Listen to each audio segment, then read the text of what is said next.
श्री शिवलीलामृत कथासार अध्याय 7. सुमेधा आणि सोमवंत, मदन आणि पिंगला, सुमती आणि भद्रायू. श्री गणेशाय नमः. हे पार्वतीपते, तुझा जय जयकार असो. तुझ्या भाळी अग्नियुक्त तृतीय नेत्र आहे. तू आपल्या मस्तकावर चंद्रकोर धारण करतोस. तुझ्या अंगावरील सर्पांची भूषणे खूप शोभून दिसतात. तू कोट्यावधी सूर्यासमान तेजपुंज आहेस.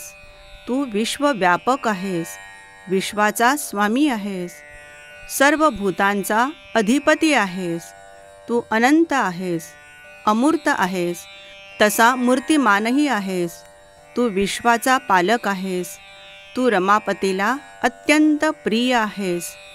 तू परमानंद स्वरूप आहेस. परात्पर पंचमुख 15 नेत्र असलेला, प्रत्येक मुखास 3 नेत्र याप्रमाणे परम पावन, परम मंगल व अत्यंत शुभ्र वर्णाचा आहेस. तू सनातन परब्रह्म आहेस. अत्यंत दयाळू व हसतमुख आहेस. तुझ्या गुणवर्णनाने मनाला शांती लाभते. हे शंभू महादेवा, 6व्या अध्यायात तू श्रीधराकडून आपले गुण वर्णन करविलेस. अत्यंत पवित्र असे सीमंतिनी आख्यान वदविलेस. व्यासांनी निर्मिलेल्या पुराण कथा सुताच्या मुखाने तूच सर्व श्रोत्यांना ऐकवितोस. तुझी लीला अगाध आहे. मी तुला नमस्कार करतो. ही स्तुती ऐकून शंकर प्रसन्न झाला. त्याने आणखी एक कथा सांगण्याची प्रेरणा दिली. ती महात्म्य कथा अशी आहे. सुमेधा आणि सोमवंत ह्यांची कथा.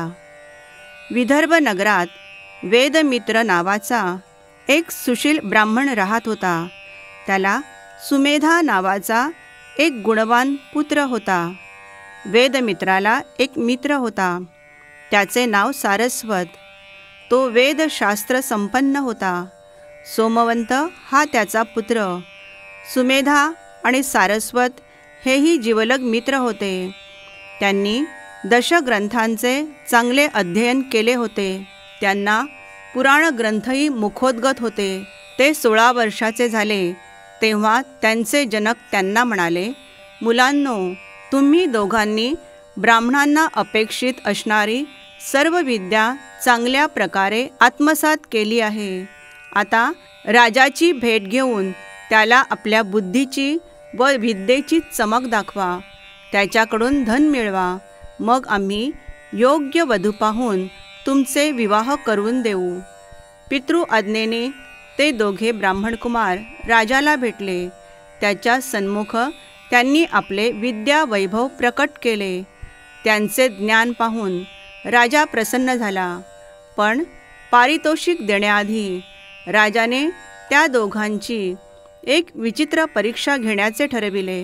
तो त्यांना म्हणाला, मुलांनो, मी तुम्हाला एक काम सांगणार आहे. ते तुम्ही कशा प्रकारे करता त्यावरून तुमचे कौशल्य सिद्ध होईल. हे तुम्हाला मान्य आहे का? राजाच्या प्रस्तावाला दोघांनी होकार दिला. तेव्हा राजा म्हणाला, चित्रांगद हा नैषध नगरीचा राजा आहे. सीमंतिनी ही त्याची पत्नी साध्वी असून शंकराची परमभक्त आहे. ती शिवपार्वती प्रीत्यर्थ दाम्पत्यांची पूजा करते. त्यांना भोजन, वस्त्रालंकार व दक्षिणा देते. तुमच्यापैकी एकाने स्त्रीरूप घ्यावे आणि ब्राह्मण दाम्पत्य म्हणून तुम्ही दोघांनी तिच्याकडे जावे. ती तुमचा उत्तम सन्मान करील. तेथून परत आल्यावर तिने दिलेली वस्त्राभूषणे तुम्ही मला दाखवा. म्हणजे तुम्ही खरोखरच विद्वान आणि चतुर आहात हे सिद्ध होईल. मग मीही तुम्हाला भरपूर द्रव्य देईन. माता, पिता, गुरु आणि राजा यांचे वचन कधी मोडू नये असे म्हणतात. ते ऐकून दोघे विप्रकुमार विचारात पडले. ते राजाला म्हणाले, महाराज, हे तर मोठेच निंद्य कर्म आहे. स्त्री वेशधारी पुरुष पाहताच सचैल स्नान करावे असे शास्त्र सांगते. अन्यथा स्त्री वेश धारण करणारा आणि त्याला पाहणारा अशा दोघांचेही अधःपतन होते. स्त्री वेशधारी पुरुष या अनुचित कर्मामुळे जन्मोजन्मी स्त्रीच होतो. हे कुकर्म आम्ही कधीच करणार नाही. आम्ही विद्यावंत आहोत. आमची विद्वत्ता दाखवून धन मिळवू. लोक ज्ञानी ब्राह्मणांचा सन्मान करतात. त्यांना वंदन करून प्रार्थनापूर्वक धन देतात. विद्या ही पंडितांची माता, साक्षात कामधेनू, संकटात साह्य करती, प्रवासात रक्षण करती. ती मात्या पित्यांहून वेगळी आहे. विद्वत्ता पाहून राजे महाराजेही नतमस्तक होतात. विद्याहीन मनुष्य म्हणजे दगड, जिवंत असूनही मृतवत. अशा मूर्खांचे तोंडसुद्धा पाहू नये. अशा मुढाला जन्म दिला म्हणून माताही दुःख करते. राजा म्हणाला, मुलांनो, तुमचे म्हणणे अगदी बरोबर आहे. तुम्ही स्वतःची विद्वत्ता सिद्ध केलीच आहे. आता तुम्ही वेषांतराचे नाटक किती हुबेहूब वठविता तेच मला पाहायचे आहे. राजाने खूपच आग्रह केला तेव्हा कोठे ते कबूल झाले. मग राजाने वस्त्रालंकार आणून सोमवंताला स्त्रीवेश दिला. सुमेधा आणि स्त्रीवेशधारी सोमवंत प्रवासास निघाले. सोमवारी सायंकाळी सीमंतिनीचे शिवपूजन चालले असताना ते दोघे ब्राह्मण दाम्पत्याच्या रूपात तिच्याकडे गेले. सीमंतिनी अत्यंत हुशार होती. हे दोघे पुरुषच आहेत हे तिच्या चाणाक्ष दृष्टीने तात्काळ ओळखले. पण तसे जराही भासवू न देता त्या शिवभक्त पतिव्रतेने त्या दाम्पत्याची शंकर आणि पार्वती समजून पूजा केली. त्यांना षड्श अन्नाचे भोजन दिले. अपार द्रव्य दक्षिणा, वस्त्रे व अलंकार देऊन त्यांना सन्मानाने निरोप दिला. सुमेधा आणि सोमवंत यांनी राजाची अट पूर्ण केली होती.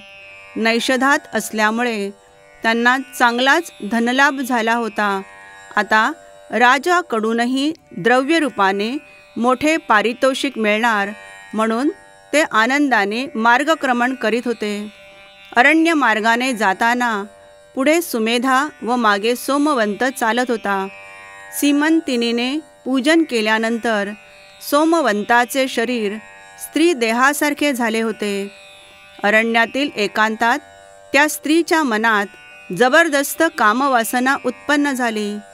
ती सुमेधाशी प्रणयोत्सुक संवाद करू लागली. म्हणाली, प्राणनाथा, या वनातील वातावरण किती रम्य आहे. प्रेमी युगलांना आवडेल असे या संधीचा लाभ घे. मी कामरूपी अग्नीने अगदी व्याकुळ झाले आहे. तरी सहवास करून माझे अंग प्रत्यंग शांत कर. ते ऐकून सुमेधाला मोठे आश्चर्य वाटले. सीमंतिनीच्या तपोबलामुळे सोमवंताला स्त्रीरूप प्राप्त झाले आहे याची सुमेधाला कोठून कल्पना असणार. म्हणून तिच्या डोळ्यातील कामुक भाव व तिची कामपूर्तीची याचना ऐकून तो सरदच झाला. सोमवंताला म्हणाला, मित्रा, थट्टा नको. आपले नाटक पूर्ण झाले आहे. आता हा स्त्री वेश टाकून दे बरं. पण स्त्री झालेला सोमवंत ऐकेच ना. तिने अनिवार्य कामवासनेने जमिनीवर अंग टाकले आणि ये प्राणनाथा ये, माझा कामाग्नी शांत कर असे म्हणून त्याला ओढू लागली. सुमेधाला स्त्री वेशधारी सोमवंताचे हे वर्तन अपेक्षितच नव्हते. त्याने सोमवंताला झिडकारले. म्हणाला, भलते सलते बरळू नकोस. कोणी ऐकले तर काय म्हणतील.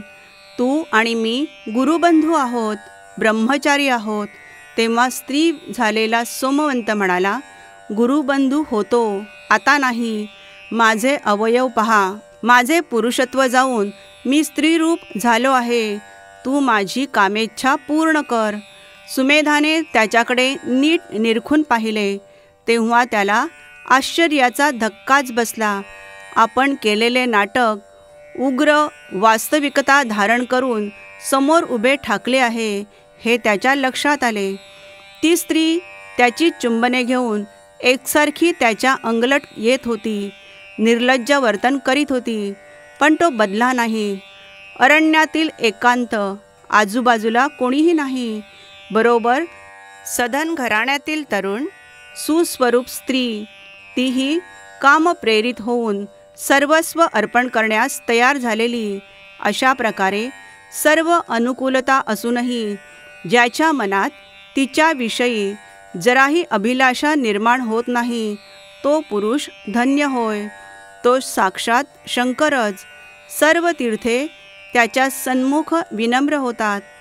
जो सत्यवचनी आहे, जो नित्य सत्कर्मे करतो, ज्याच्या मनात जराही धनासक्ती नाही, विद्वान पंडित असूनही ज्याला जराही गर्व नाही, लोकांनी कटू वचनांनी कितीही निंदा केली तरी खेद न मानता जो आनंदात राहतो, दुसऱ्याचे दोष ऐकून वा पाहूनही जो त्याची अन्यत्र कधीच वाच्यता करीत नाही, तो नर शंकर स्वरूपच जाणावा.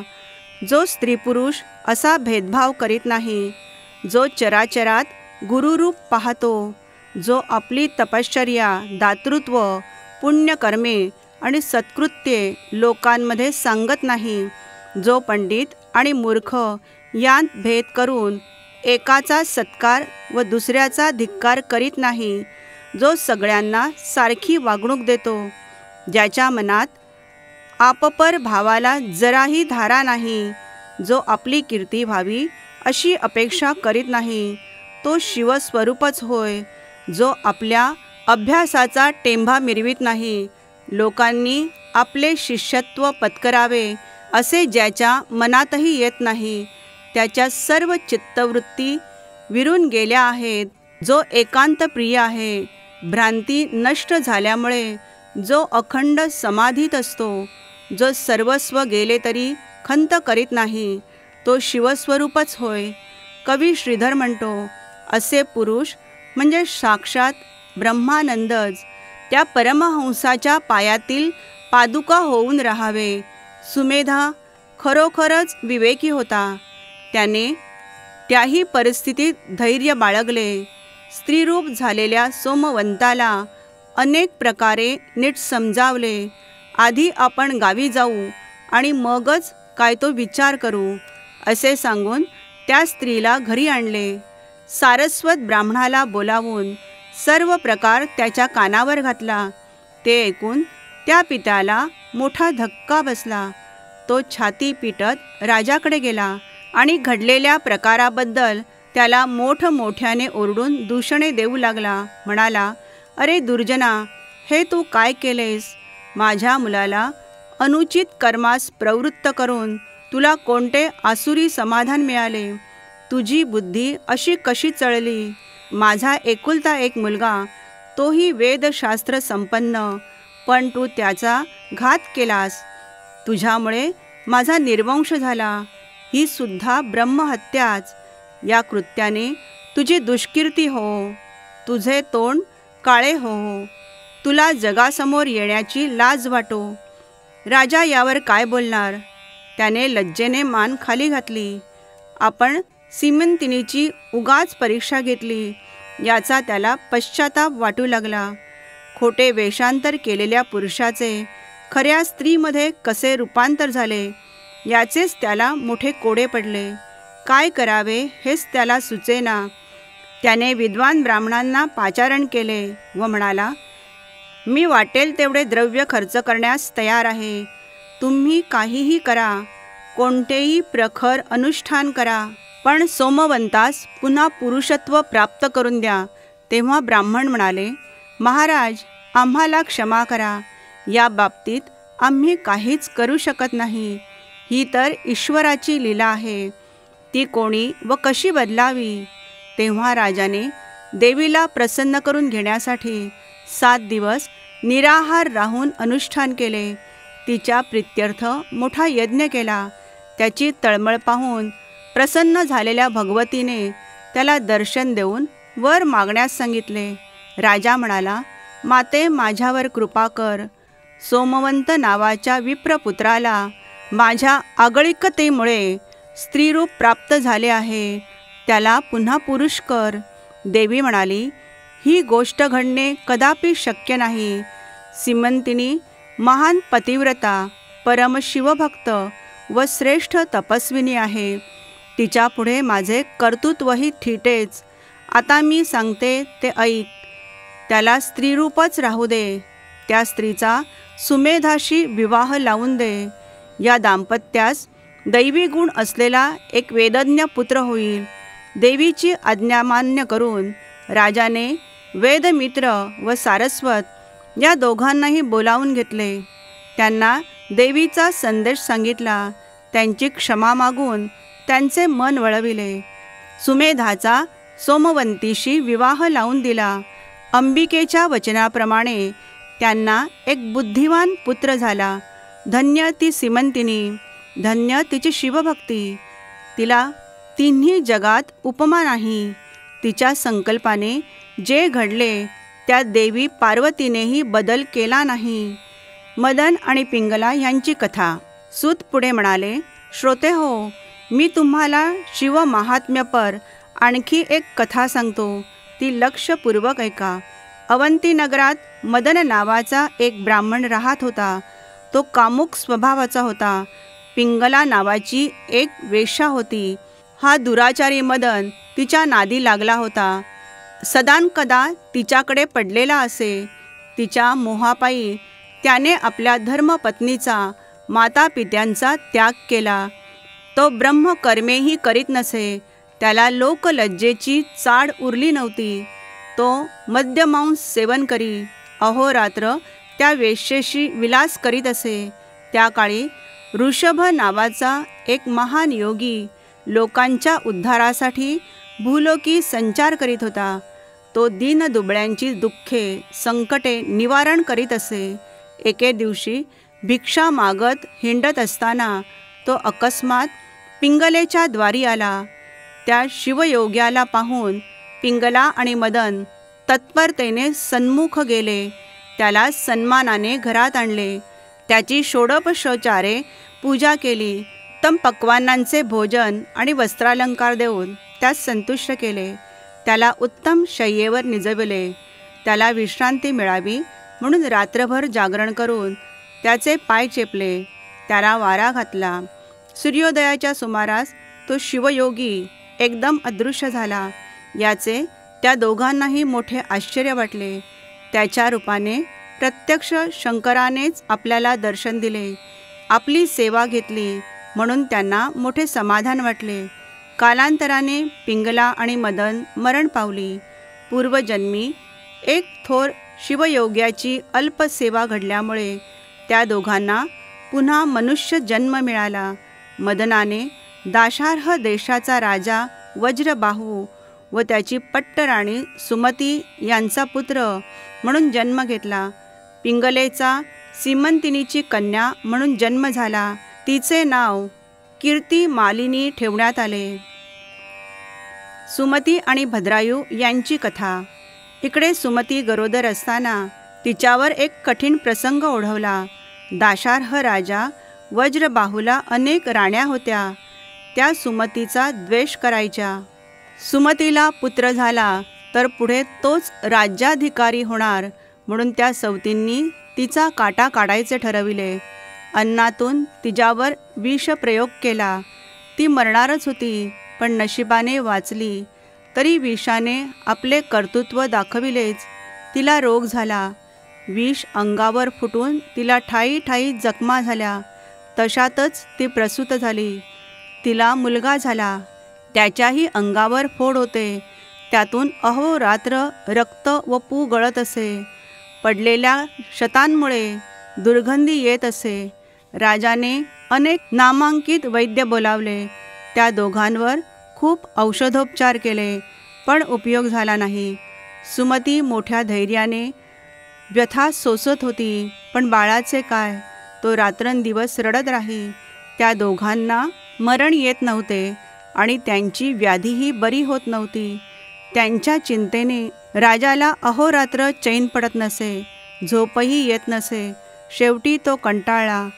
त्याने एक कटू निर्णय घेतला. राणीला आणि मुलाला रथात घालून घोर निर्जन अरण्यात सोडून दिले. व्याधीग्रस्त सुमती आपल्या बाळाला कडेवर घेऊन श्वापदांनी भरलेल्या त्या अरण्यातून मार्ग काढत होती. देहाला दुःख होतेच, आता अंतःकरणही दुखावले होते. तिच्या पायांना दगड बोचत, काटे रुतत, अंग असह्य वेदनांनी ठणके. ती आक्रोश करायची, रडायची, कधी शुद्ध हरपून कोसळायची, तहानेने व्याकुळ व्हायची. तिथे तिचे अश्रू पुसणारे, तिच्या वेदनेवर सांत्वनपर शब्दांची फुंकर घालणारेही कोणी नव्हते. सुमती शंकराचा धावा करायची, म्हणायची, हे शंभू महादेवा, तुला माझी दया कशी येत नाही? तू जगाचा आत्मा आहेस ना, भक्त रक्षक अशी तुझी त्रिजगती कीर्ती, मग माझी उपेक्षा का करतोस? हे कैलासपती, तू जगाला वंद्य आहेस, मूर्तिमंत ब्रह्मानंद आहेस. वेदशास्त्रे तुझे अखंड गुणगान करतात. हे त्रिनेत्रा, हे पंचवदना, तू त्रिदोषांचे निराकरण करणारा आहेस. जगाचे आदी स्वरूप, अजन्मा, अजित आणि धवल वर्णाचा आहेस. तू माझा उद्धार कर, मला जन्म मरणाच्या दुष्टचक्रातून सोडव.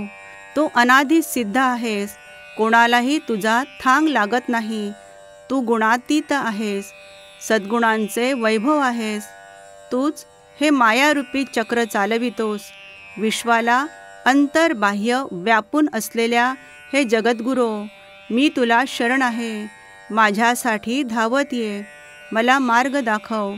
रामाने टाकलेल्या सीतेप्रमाणे किंवा नलराजाने सोडून दिलेल्या दमयंतीप्रमाणे सुमतीची अवस्था झाली होती. एकेकाळी महान ऐश्वर्य भोगणारी ती पट्टराणी आज भयंकर हाल अपेष्टा सोसत होती. वनात वाघ सिंहांच्या गर्जना ऐकून ती मूर्छित पडायची. तिचे करुण रुदन ऐकून पशु पक्षीही रडायचे.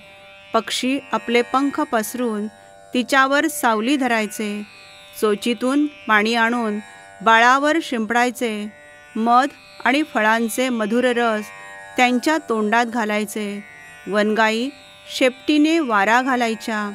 त्या सर्वांचे ते प्रयत्न पाहून राणीलाही भरून यायचे. असो, अशा प्रकारे ती राजपत्नी असहाय्य दीन अवस्थेत राणीवनी हिंडत असताना काय घडले ते ऐका.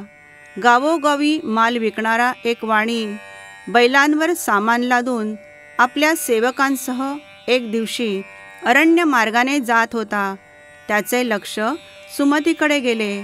त्याने तिला, तिच्या मुलाला आपल्याबरोबर घेतले. प्रवास करीत तो वाणी वैश्य लोकांचीच वस्ती असलेल्या वैश्यनगरास आला. पद्माकर नावाचा एक श्रीमंत शेठ तेथील अधिपती होता. तो मोठ्या मनाचा, भाग्यवान, नाना वस्तूंचा संग्रह करणारा आणि गुणग्राहक असा होता. त्याने आपुलकीने सुमतीची चौकशी केली. तिचे पूर्ववृत्त जाणून घेतल्यावर त्यालाही खूप वाईट वाटले. तो रडू लागला. एक दीर्घ निश्वास टाकून तिला म्हणाला, मुली, आजपासून तू माझी धर्मकन्या आहेस. तुझ्यासारखा दुर्धर प्रसंग वैऱ्यावरही येऊ नये. असो, आता काळजी करू नकोस. यापुढे तू येथे राहायचे. मी तुला जवळच एक घर घेऊन देतो. पद्माकर वैश्याने सुमतीला व तिच्या मुलाला आश्रय दिला. तिच्या उदरनिर्वाहाची व्यवस्था केली. त्या मायलेकरांना बरे वाटावे म्हणून वैद्यांकरवी अनेक उपाय उपचार केले, पण उपयोग झाला नाही. तेव्हा सुमती म्हणाली, तात, आता शंकरच माझा वैद्य. त्याची कृपा झाली तरच आमचा रोग बरा होईल. तिची निराशा तिच्या मुखावर स्पष्ट दिसत होती. असे काही दिवस लोटले. एके रात्री तो मुलगा मरण पावला. सुमतीच्या जगण्याला तो मुलगाच एकमात्र दिलासा होता. दैवाने तोही हिरावून घेतला. तिच्या शोकाला पारावार उरला नाही. पद्माकर तिची समजूत काढू लागला. लोक जमले, तेही तिचे सांत्वन करू लागले. रात्र सरली, सकाळ झाली. मंडळी अंत्यविधीच्या तयारीस लागली. तेव्हा योगायोगाने ऋषभ नावाच्या एका थोर शिवयोग्याचे तेथे आगमन झाले. ऋषभाचा सुमतीला विरक्तीपर उपदेश. त्याला पाहून सुमतीला मोठा धीर आला. या तपस्व्याने कृपा केली तर आपला पुत्र जिवंत होईल अशी आशा तिच्या मनात निर्माण झाली. त्याही प्रसंगी पद्माकराने त्याचे स्वागत केले, त्याची पूजा केली. सुमतीनेही त्याला वंदन केले. तेव्हा तो म्हणाला, सुमती, रडून रडून एवढा शोक कशासाठी करीत आहेस? तुझे पूर्वजन्मीचे माता पिता, आप्त, पती, पुत्र हे सर्व आज कोठे आहेत सांगशील? 84 लक्ष योनी फिरत आलीस. तेथील तुझे सगळे सोयरे कोठून आले, कोठे गेले तेही सांग. पुढे जन्म मरणाचे असे किती फेरे घ्यायचे आहेत याचा कधीतरी विचार केलास का? पूर्वीच्या आप्तस्वकीयांचे तुला दुःख वाटत नाही आणि आता पुत्र गेला म्हणून विलाप करतेस. लोक ज्या जातीत, ज्या कुळात, ज्या वर्णात शरीर धारण करतात त्या जाती वर्णाच्या अभिमानाने नाचतात, पण मुळात आपण कोठून आलो याचा जराही शोध घेण्याचा प्रयत्न करीत नाहीत. तू हा पुत्र कोठून आणलास? तो मेल्यावर कोठे गेला? तू आणि जमलेले हे सर्व लोक पुढे कोणत्या योनीत जाणार आहेत? काही सांगशील? आत्मा हाच अमर आहे, नित्य व शाश्वत आहे. तो कोणाचा बंधू नाही, तो कोणाचा पुत्र नाही. शरीर क्षणभंगूर आहे, नाशवंत आहे. ज्या शरीरासाठी तू शोक करीत आहेस ते तर प्रेतरूपाने तुझ्या समोरच पडले आहे. अगं, पाण्यावर तरंग उठतात आणि विरून जातात, मृगजळही दिसते, पण या गोष्टी जशा मिथ्या आहेत तसेच शरीरही मिथ्याच. चैतन्य अडून तयार झालेली एक लाट, तिचा शोक कशासाठी करायचा? चित्रातील वृक्षांच्या सावलीत कोणी जाऊन बसले, चित्रातील अग्नीने घर जाळले, चित्रातील पाण्याच्या प्रवाहातून कोणीतरी वाहून गेले, वंध्येच्या मुलाने द्रव्य कमवून आणले, भीष्माच्या कन्येचे हनुमंताशी लग्न झाले, वाऱ्याचा मंडप वाळूच्या दोराने घट्ट उभारला, शिंपीत भासणारे रूपे पात्रात जमवून त्याने आकाशपुष्प सजविले, कासवीच्या दुधाचे तूप मिळवून मृगजळातील माशांनी दीप प्रज्वलित केला आणि पायांत चाळ बांधून नाचत असलेले जन्मांधांनी ते डोळे भरून पाहिले. चित्रातील चोरांनी सापाच्या कानातील कुंडले चोरून नेली. हे कधीतरी शक्य आहे का?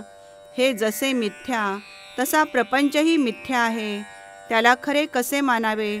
आता हे मुळातच अशाश्वत आहे, त्याबद्दल शोक करणे व्यर्थ नाही काय? या शरीराबद्दल मी काय सांगू?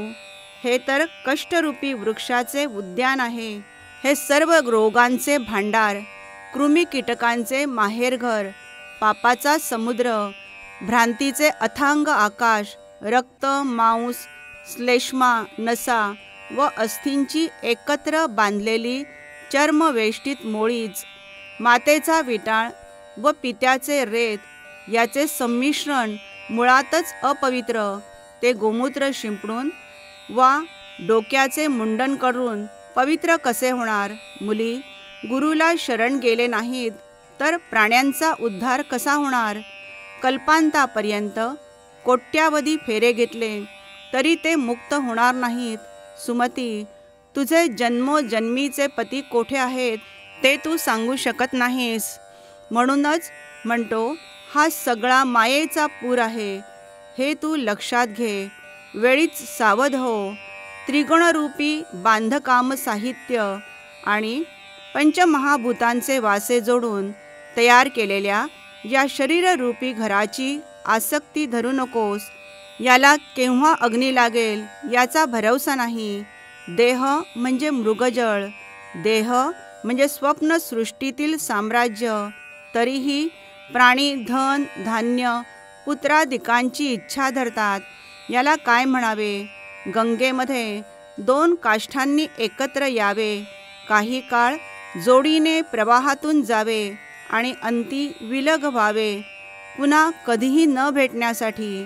पती पत्नींचे प्रपंचातील सहजीवन अगदी तसेच असते. जेवढा ऋणानुबंध तेवढाच सहवास. कितीतरी पक्षी झाडावर येऊन बसतात, थोडा वेळ विसावतात आणि दुसऱ्या झाडावर निघून जातात. अपत्ये त्या पाखरांसारखीच असतात. ऊन लागते म्हणून वाटसरू झाडाच्या सावलीत असतो, ऊन सरले की निघून जातो. सगळे सोयरेही तसेच असतात. हा खेळ सतत चालूच राहतो. आल्या गेल्या पाखरांची व पांथस्तांची चिंता वृक्ष करतो का? नाही ना. मग आपण तरी दुःख का करावे आणि गेलेल्यांबद्दल शोक करून हाती काही लागत नाही. अर्थात प्रपंच हा नुसता खेळ आहे, सत्य नव्हे. आपण त्याला सत्य मानतो हेच मोठे अज्ञान, हीच माया, हीच प्रपंच भ्रांती. या मायामय प्रपंच वृक्षावर जीव आणि शिव हे दोन पक्षी बसलेले आहेत. शिव हा सर्व साक्षी आहे, नित्य सावध आहे. तो कशातही गुंतत नाही, तो सर्व काळ अलिप्त असतो. जीवाचा स्वभावच वेगळा. तो विषयरूप फळे खातो. ती भक्षण केल्याने त्याला स्वतःचाच विसर पडतो. आपण वास्तविक कोण आहोत, आपले स्वरूप कसे आहे हे त्याला कळतच नाही. तो जन्म मरण भोगत राहतो. त्यामध्ये एखादा पुण्यवंत जीव सद्गुरूला शरण जातो. तो पुण्यवंताला त्याचे निज स्वरूप दाखवितो. मग तो स्वतः शिवस्वरूप होऊन शिवाची भक्ती करतो. शिवयोगी ऋषभाच्या मुखातून ते दिव्य निरूपण ऐकून पद्माकर आणि सुमतीला धन्य धन्य वाटले. अष्टसात्विक भावांनी त्यांच्या डोळ्यांतून अश्रुधारा वाहू लागल्या. सुमतीने धावत जाऊन त्यांचे पाय धरले व म्हणाली, हे योगेश्वरा, तुझे ज्ञान अगाध आहे. तू साक्षात शंकर आहेस. मी दीन अनाथ तुला शरण आहे. माझा उद्धार कर.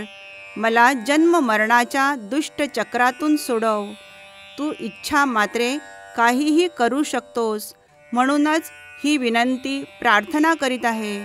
माझ्यावर कृपा कर. ते ऐकून ऋषभाचे मन द्रवले. त्याने सुमतीला शिवाचा मृत्युंजय मंत्र सांगितला. मग त्याच मंत्राने भारलेले भस्म तिच्या सर्वांगास लावले. त्या दिव्य भस्माच्या प्रभावाने सुमतीच्या अंगावरील सर्व जखमा तात्काळ बऱ्या झाल्या. ती अप्सरेपेक्षाही सुंदर व तेजस्वी दिसू लागली. त्याने तसेच मंत्रोक्त भस्म तिच्या मृत पुत्राच्या अंगास लावले. त्या योगे प्राणसंचार होऊन तोही जिवंत झाला, पूर्ण निरोगी व सुस्वरूप झाला. हे पाहून पद्माकरास परम आश्चर्य वाटले. तो उत्स्फूर्तपणे म्हणाला, धन्य धन्य गुरुदेव, धन्य धन्य गुरुमंत्र. जे श्री गुरुचरणी नतमस्तक होतात त्यांना मृत्यूचे भय कोठून असणार. त्यांना संसाराची विपत्तींची भीती कधीच वाटणार नाही. गुरुकृपेने त्यांच्या अंतःकरणातील भेदभाव व दुःख यांचे समूळ निरसन होते. त्यांच्या सद्भाग्याचे किती कौतुक करावे. त्यांना यश, कीर्ती, आयुरारोग्य, ऐश्वर्य, समृद्धी अशा सर्वच गोष्टी लाभतात. त्यांचे सर्व मंगलच होते. सुमतीचा आनंद काय वर्णन करावा. तिने आपल्या पुत्राला हृदयाशी कवटाळले आणि कृतज्ञतेने ऋषभाकडे पाहू लागली.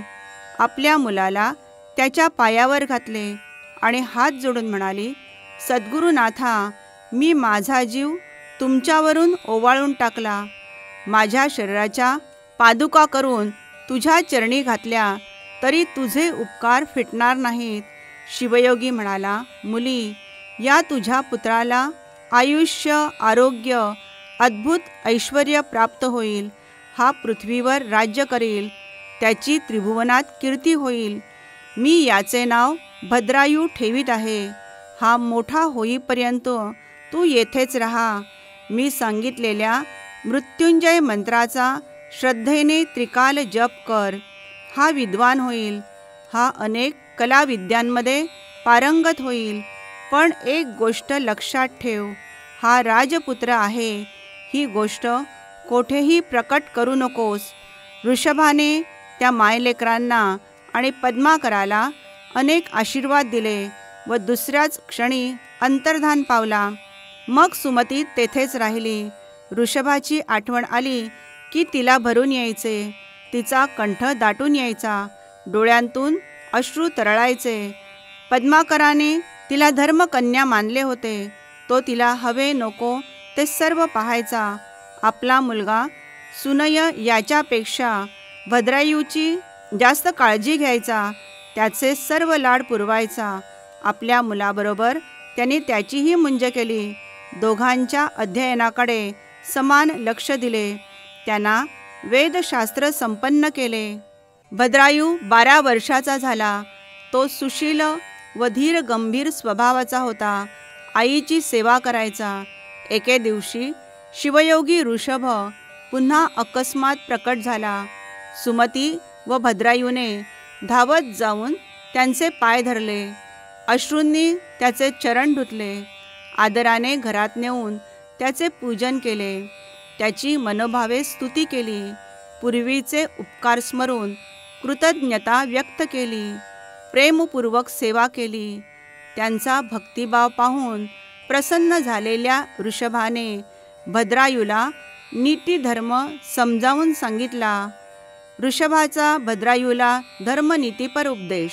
ऋषभ म्हणाला, बाळ भद्रायू, वेद, शास्त्रे आणि पुराणे ह्यांमध्ये धर्म व नीती ह्यांविषयी जे नियम सांगितलेले आहेत त्यांचे यथायोग्य पालन कर.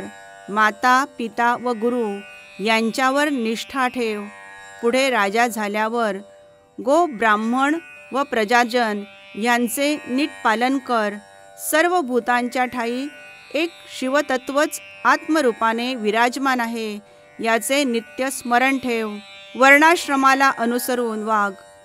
स्वधर्म कितीही कठीण असला तरी टाकू नकोस. विचारपूर्वक कृती कर. काळ, वेळ आणि आसपास कोण आहे याचे भान ठेवून बोल. सर्वत्र सावध रहा. मित्र कोण, शत्रू कोण, कोण आपला द्वेष करतो ते व्यवस्थित पडताळून पहा. आपले उत्पन्न किती, आपला खर्च किती आहे, आपले सामर्थ्य किती आहे, आपण कोठे दुर्बल आहोत, आपले सेवक कसे आहेत, ते कसे काम करतात, त्यांचे वर्तन कसे आहे, ते आपले हित चिंतितात की नाहीत, ते आपल्याला यश देतात की अपयश, यांवर नेहमीच लक्ष ठेव. अतिथी, देव, मित्र, स्वामी, वेदविद्या, यज्ञकर्मे, पशु, शेती, विद्या आणि संपत्ती यांच्याकडे वारंवार लक्ष द्यावे. त्यांची नीट काळजी घ्यावी. त्यांची अभिवृत्ती कशी होईल त्याचा सतत विचार करावा. आपली लहान मुले, आपली पत्नी, शत्रू, दास, घरातील घटना व प्रसंग, आजारपण यांची कधीच उपेक्षा करू नये. त्यांच्याकडे दुर्लक्ष झाल्यास मोठी हानी होऊ शकते. विद्वान, ज्ञानी व सज्जन जसे आचरण करतात तसेच वागावे. लोकांच्या कल्याणाची इच्छा धरावी. माता, पिता व साधू यांची प्राणांतीही निंदा करू नये. वैश्वदेव करीत असताना कोणी अतिथी आल्यास त्याची जात पाहू नये. त्याला शिवस्वरूप मानून अन्न वस्त्र द्यावे. नेहमी परोपकार करावा. कोणत्याही प्रकारे परपीडा करू नये. जो गो ब्राह्मणांचे रक्षण करतो तोच सुज्ञ. वादविवाद, निंदा या गोष्टी टाकून शिवस्मरण करावे. तेच मौन होय. शंकराचे स्मरण करणे, त्याची सेवा करणे हीच मोठी तपश्चर्या आहे. परस्त्री, परद्रव्य ह्यांची अभिलाषा धरू नये. शिवपूजन यथासांग करावे. शास्त्रे श्रद्धेने ऐकावीत. स्नान, जप, अध्ययन, होम, गोब्राह्मणांची सेवा, श्रवण, मनन, निज ध्यास ह्या गोष्टी आळस न करता तत्परतेने कराव्यात. देव, भूते, ऋषी, पितर व मनुष्य यांसाठी नित्यनेमाने अन्न, द्रव्य, वस्त्रादी त्याग करणे यालाच पंचयज्ञ म्हणतात. तो त्यागमय यज्ञ प्रेमपूर्वक करावा. श्रम, भोजन आणि निद्रा ह्या गोष्टी प्रमाणात असाव्यात. दान, सत्कर्म, अभ्यास व श्रवण ह्यांत कधीही आळस करू नये. धर्मपत्नीवर प्रेम करावे. परस्त्रीविषयी आदर व सद्भावना ठेवावी. शत्रूंविषयी क्रोध, साधूजनांविषयी नम्रता, द्वेष्ट्या जनांविषयी मद व संत व भक्त ह्यांविषयी विनय व साम्यभाव, संसारात संत्रस्त करणाऱ्या दुर्जनांविषयी मत्सर व दंभ आणि सर्वसामान्य लोकांविषयी हितभावना धरावी. भल्या माणसांना वंदन करावे. पृथ्वी जिंकण्यासाठी अभिमान धरावा आणि ब्राह्मणांसन्मुख निरहंकार होऊन वर्तावे.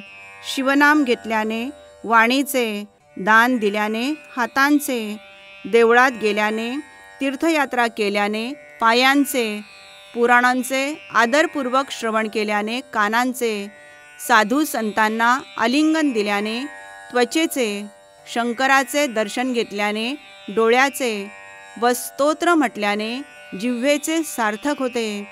हे लक्षात घेऊन आपल्या इंद्रियांना तसे वळण लावावे. शंकराचे नित्य ध्यान करावे.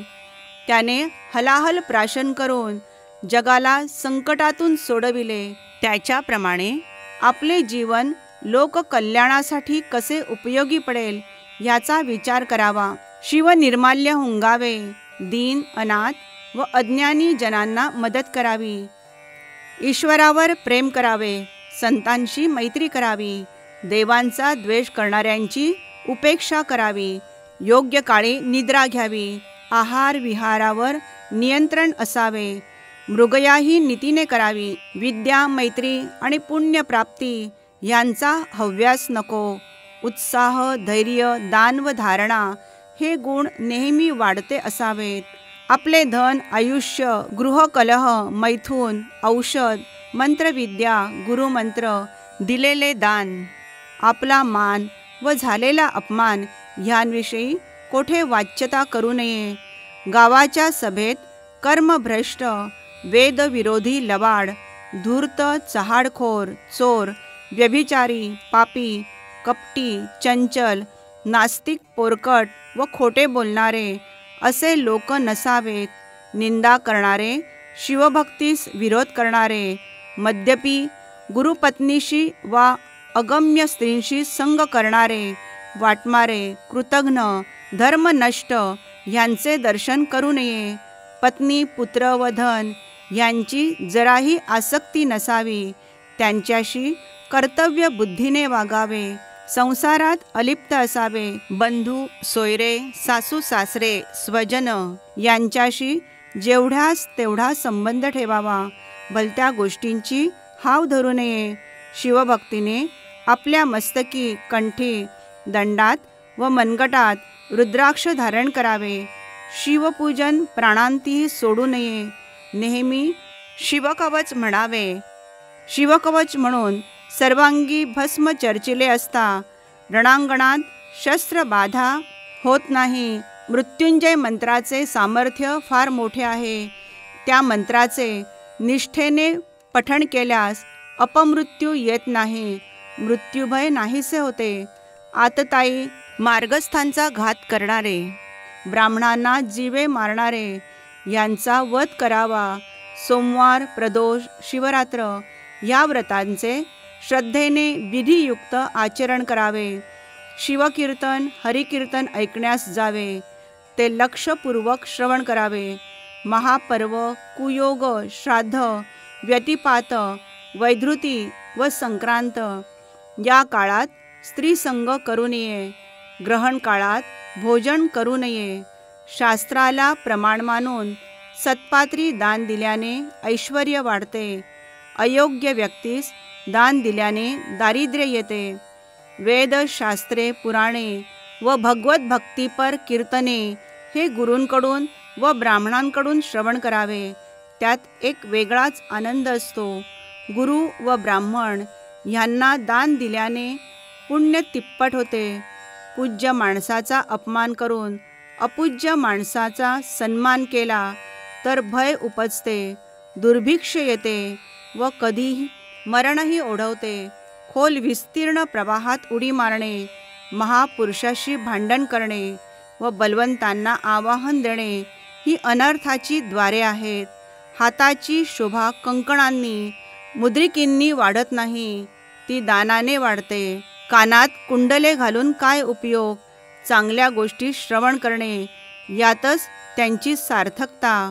सुंदर पत्नी, उत्तम व रसाळ वाणी, उत्तम चारित्र्य व औदार्यादी सद्गुण असणाऱ्याचे जीवित सफल होय. स्पष्ट बोलणे, खरे बोलणे हेच वाणीचे व्रत होय. जे विद्यावंत असतात त्यांच्या सन्मानार्थ तात्काळ काही ना काही द्यावे. संकटकाळी धैर्य धरावे. वादात वाणीने विजय मिळवावा. युद्धात पराक्रम करावा. याचकांना विनमुख पाठवू नये. भोजनाला बसताना पंक्तीला ब्राह्मण असावा, मित्र असावा, पुत्र असावा. ज्या मार्गाने हत्ती घोडे जाऊ शकतात त्याच मार्गाने चालत जावे. जेथे शिवलिंगाचे पूजन होत नाही तेथे मुद्दाम जाऊन पूजन करावे. अनाथ बेवारशी प्रेताला अग्निसंस्कार करणे, त्यांचे क्रियाकर्म करणे हे अतिशय पुण्यप्रद होय. ब्राह्मणांचा द्वेष करणे ह्यासारखे घातक विष नाही. सत्संग अहोरात्र करावा. त्याच्यापुढे अमृतही तुच्छ आहे. जो दुसऱ्याचे कर्तृत्व पाहून चरफडत नाही, जो दुसऱ्याच्या आनंदात मनपूर्वक सहभागी होतो, जो दुसऱ्याचे शुभवृत्त ऐकून खुश होतो, जो सर्वांचे हित चिंतितो, तोच खरा शिवभक्त. पृथ्वीवर अनेक प्रकारची मौल्यवान रत्ने सापडतात, पण ती तर निर्जीव पाषाण होत.